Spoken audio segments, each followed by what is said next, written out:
Sir ನಮಸ್ಕಾರ. ಹಾ ಹೇಳಿ ಸರ್. ಸರ್ ಹೋದ್ ವಾರನೇ ನಾನು ಸಬ್ಸ್ಕ್ರಿಪ್ಷನ್ ತಗೊಂಡಿದ್ದೆ. ಓಕೆ. ಅದನ್ನ ಕ್ಯಾನ್ಸಲ್ ಮಾಡಿಸ್ಬೇಕಿತ್ತು. ಕ್ಯಾನ್ಸಲ್?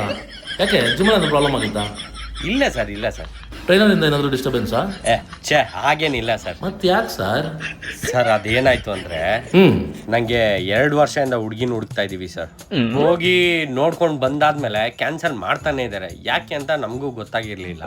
ನೆನ್ನೆನೂ ಒಂದ್ ಹುಡುಗಿನ ನೋಡ್ಕೊಂಡ್ ಬಂದ್ವಿ ಸರ್. ಓಕೆ. ಅವ್ರೂ ರಿಜೆಕ್ಟ್ ಮಾಡ್ಬಿಟ್ರು. ನಂಗೆ ಕೋಪ ಬಂದು ಕೇಳ್ಬಿಟ್ಟೆ, ಯಾಕ್ರಿ ರಿಜೆಕ್ಟ್ ಮಾಡ್ತಾ ಇದ್ದೀರಾ ನನ್ನ ಅಂತ.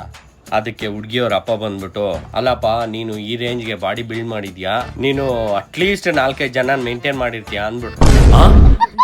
ಆಮೇಲೆ ಸರ್ ಎದೆ ಮೇಲೆ ಕಲ್ ಬಿದ್ದಂಗ ಆಗೋಯ್ತು ಸರ್. ಅದಕ್ಕೆ ಈ ವರ್ಕೌಟ್ ಬೇಡ, ಏನು ಬೇಡ sir. Sir please sir cancel ಮಾಡಬೇಡಿ ಸರ್. ಸಮಾಧಾನ ಮಾಡ್ಕೊಳ್ಳಿ.